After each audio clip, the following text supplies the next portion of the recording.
नमस्कार दोस्तों।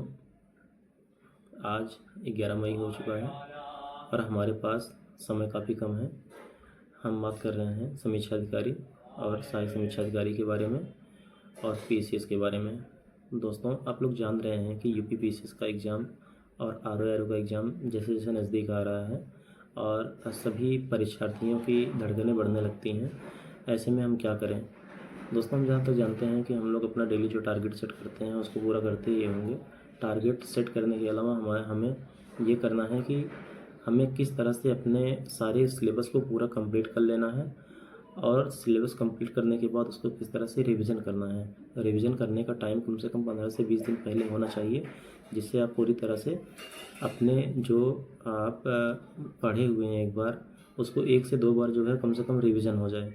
रिवीजन करने से क्या होता है दोस्तों, आप जो चीज़ पढ़े रहते हैं आप उसको फिर से एक बार आप रिकॉल कर लेते हैं और आपको समझ में आ जाता है कि ये चीज़ें हमने पढ़ी हैं और हमें वो फिर से याद हो चुकी हैं। आप देखेंगे कि आपको ज़्यादा से ज़्यादा चीज़ें जो हैं आप याद कर लेंगे और आप उसको परीक्षा में करके आएंगे। दोस्तों, जो मेन सब्जेक्ट है, जैसे आपका कोर सब्जेक्ट जो है हिस्ट्री, आपका पॉलिटी, आपका ज्योग्राफी, आपका करंट अफेयर्स, इन 4 चीज़ों पे ज़्यादा ध्यान देना है। ध्यान देने का मतलब यह है कि दोस्तों इसको अधिक से अधिक जितना रिवीजन हो सके रिवीजन करें और उसके बाद कोई कोई भी टेस्ट सीरीज हो उससे आप लोग अपना डेली का जो प्रैक्टिस है प्रैक्टिस करते रहिए। डेली कम से कम एक टेस्ट लगाइए, क्योंकि अभी हमारे पास समय कम है, कम से कम 75 से 80 दिन हैं दोस्तों।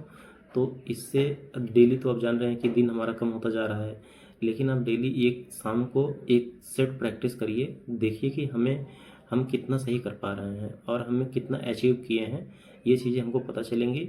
उस हिसाब से अपनी तैयारी को जहाँ जो आपका कमज़ोर लग रहा हो उसको तैयार करिए। और रही बात करंट अफेयर्स की, करंट अफेयर आप मंथली तो करिए ही, उसके बाद आप मंथली आप किसी वीडियो से कर लीजिए। उसके बाद आपको चाहे क्रॉनिकल हो चाहे आपकी आई दृष्टि हो, जो मिलता है उसको जो है मार्केट से लेके उसको करा करिए। उसके बाद आपका जो साल भर का वर्ष की आएगा उसको कर लीजिए। अब आप देख रहे हैं कि करंट अफेयर का पोर्शन जो है आप पीसीएस में देख ही चुके हैं कि कितने अच्छे ढंग से पूछा गया है, लोगों को फंसाया है और लोग परेशान हुए हैं करंट अफेयर तो इसको देखते हुए आप लोग करंट अफेयर को इग्नोर मत करिए। करंट अफेयर को अच्छे से तैयार करिए, क्योंकि करंट अफेयर एक ऐसा सब्जेक्ट है जो आपको परीक्षा में फेल भी कर सकता है और पास भी कर सकता है। तो करंट अफेयर को इग्नोर ना करिए। और उसके बाद हम हिंदी की बात करते हैं। तो हिंदी में आपको क्या करना है कि हिंदी 60 में कम से कम 55 से 57-58 नंबर लाना ही है, क्योंकि हिंदी भी ऐसा सब्जेक्ट है जिसमें आपको क्या करना है, जब तक आप 50 से अधिक स्कोर नहीं करेंगे तब तक आपको लगेगा कि नहीं, हम परीक्षा में हो सकता है कि फेल हो जाए, हो सकता है पास हो जाए।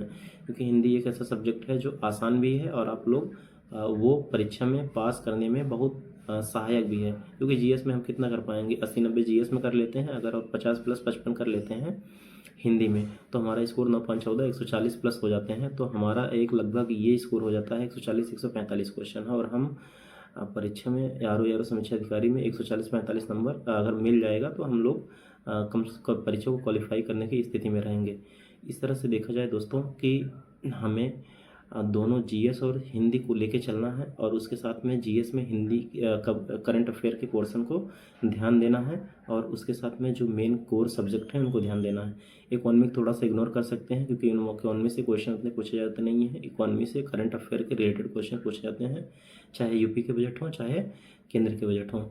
और पारिस्थितिकी को लोग पूछते हैं कि इन्वायरमेंट को पढ़ें कि ना पढ़ें, लेकिन देखिए दोस्तों, इन्वायरमेंट आप पढ़िए, घटना चक्र पढ़ लीजिए, उसके साथ में आप टेस्ट सीरीज में जो भी क्वेश्चन आते हैं उसको छोड़िए नहीं। जो भी प्रोजेक्ट हैं उसको देख लीजिए, जो राष्ट्रीय उद्यान है उसको देख लीजिए, कौन सा राष्ट्रीय उद्यान कहाँ पे स्थित है, ये सब सारे क्वेश्चन आप देख लीजिए। उसके बाद इन्वायरमेंट में इतना इनफ है। तो इसके लिए हम आप लोग एक पूरा निष्कर्ष पे आते हैं कि हमें सारे सब्जेक्ट को उतना ध्यान ही देना है, लेकिन उसके साथ में हमें करंट अफेयर और हिंदी के पोर्शन को बहुत मजबूती के साथ देखना है। और हिंदी में हमें कुछ ऐसे कॉन्सेप्ट को क्लियर कर लेना है जो हमें पता ना हो। और हमें हिंदी से घटना चक्र के सारे क्वेश्चन को एकदम अच्छे से कर लेना है, क्योंकि हिंदी से क्वेश्चन पिछली बार काफ़ी पूछे गए थे। तो अब आप इन चीज़ों को ध्यान देना।